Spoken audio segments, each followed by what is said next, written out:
The banquet hall shimmered with gold light, as if every chandelier had been polished just for this single evening.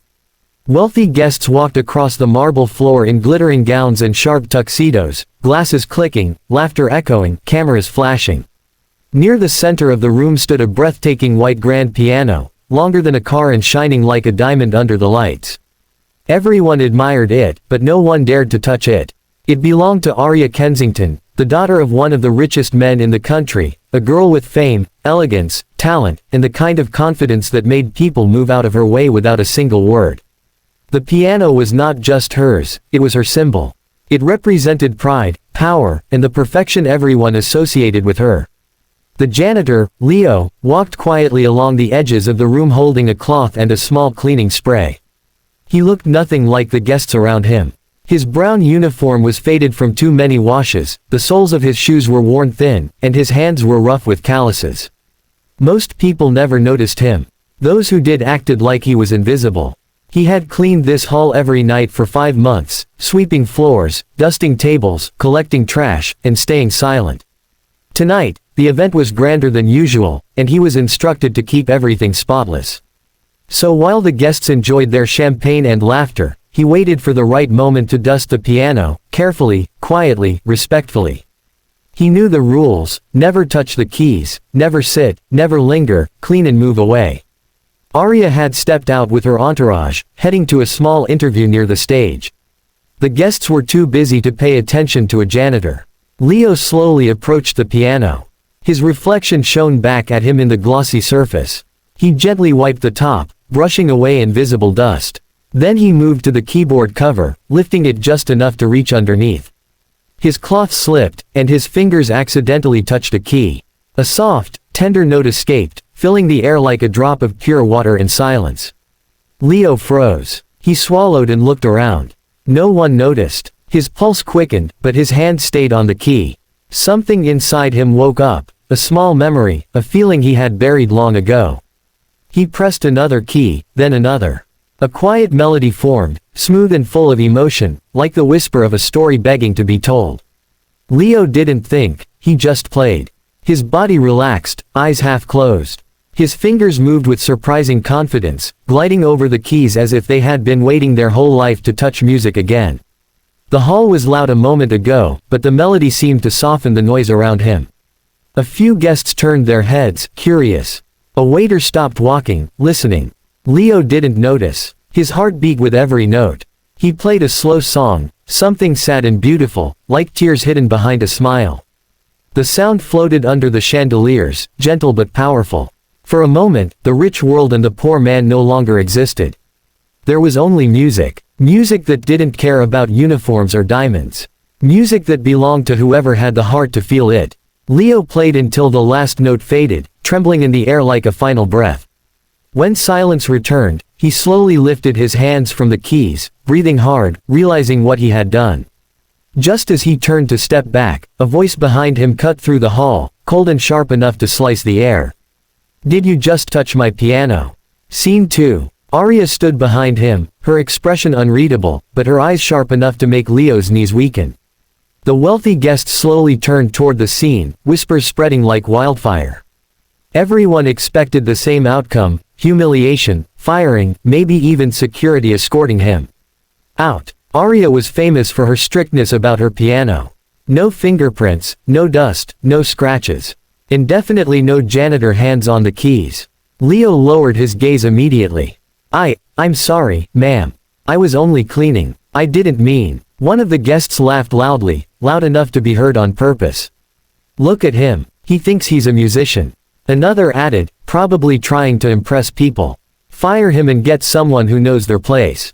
Leo's throat tightened. He wanted to speak, to explain, but his voice felt trapped somewhere deep in his chest. Arya stepped closer, her heels clicking against the marble, her dress glimmering under the lights. She stopped right in front of him. For a second, no one breathed. The hall was silent. Arya's voice came out calm, almost too calm. "Where did you learn to play like that?" The question stunned everyone, including Leo.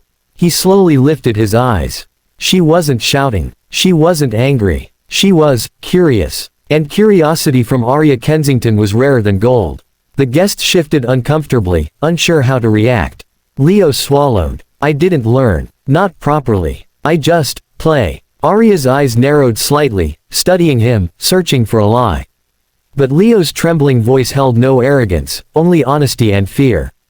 The guests who were laughing a minute ago fell silent, waiting for her to crush him anyway. They wanted drama. They wanted power. Arya gave them neither. Instead, she looked toward the crowd and said, with a steady voice that echoed across the hall, "Everyone, take a seat." No one understood. Some exchanged confused glances. A few chuckled awkwardly, thinking it was a joke. But Arya Kensington never repeated herself. When she said something once, it was final.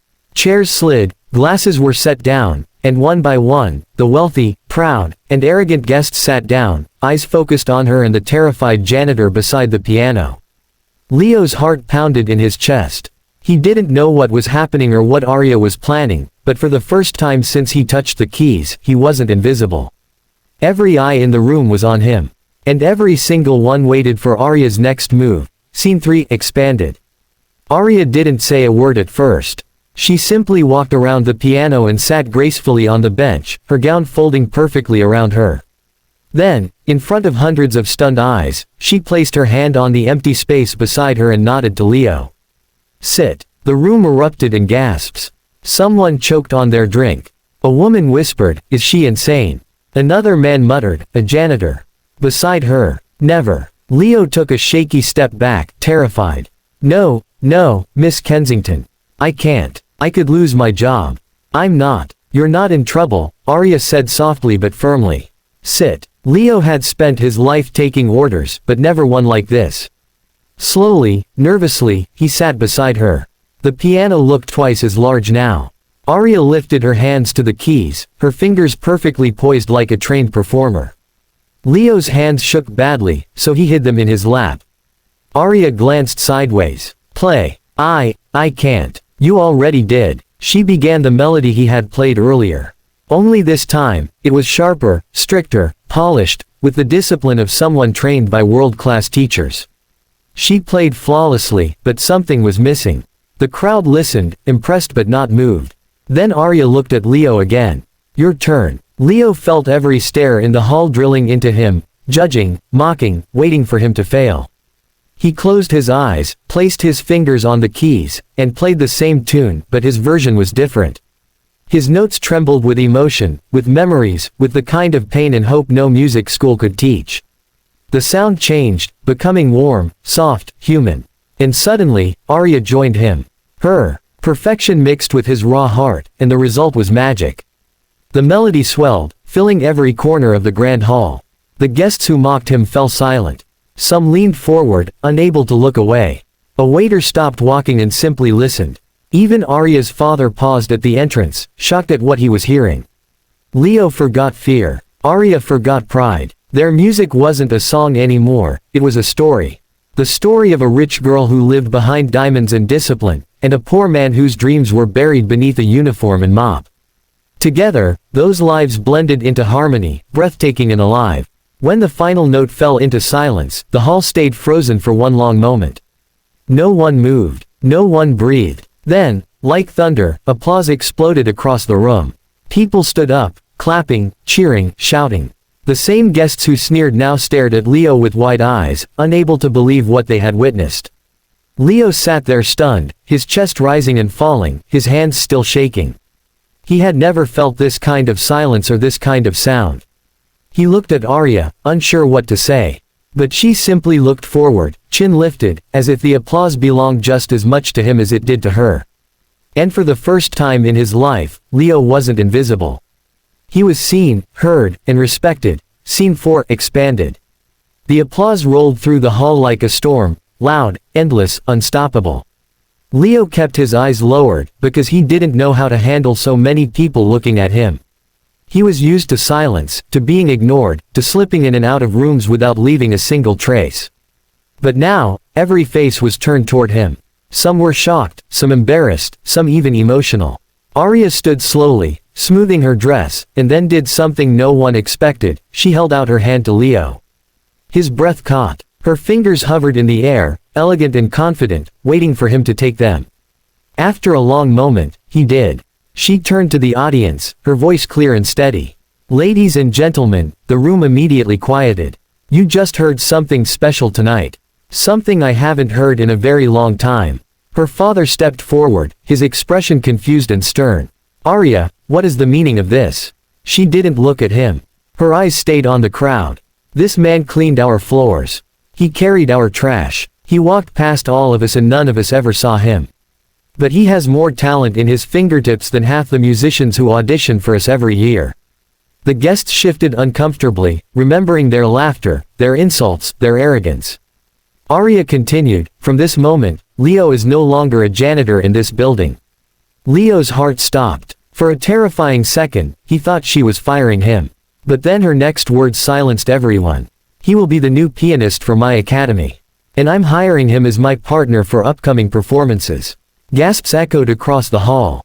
Mouths fell open. Cameras flashed. Someone dropped their glass. Arya's father stared at her, stunned. Arya, you can't just. I can, she said, her voice calm but unshakable. And I will. Leo's eyes filled with tears he tried to hide. Miss Kensington, why me? I don't have a degree. I don't have training. I don't have. She looked at him gently, something soft in her eyes. You have music. Real music. Not learned, not forced, not polished for applause. You play the way people feel. That's something money can't buy. The crowd fell into silence, not forced, genuine, heavy, humbled. Leo tried to speak, but no words came. He had dreamed of music once, long ago, when life was kinder. But dreams get quiet when survival gets loud. Tonight, those dreams were awake again. Arya squeezed his hand once, as if telling him the world had changed. And the world had. The janitor who swept floors a few minutes ago now stood in front of the wealthiest people in the city. Not as a servant, but as a musician. A partner. Someone with talent, dignity, and a future. Every eye in the room was on him. But for the first time in his life, he didn't want to disappear.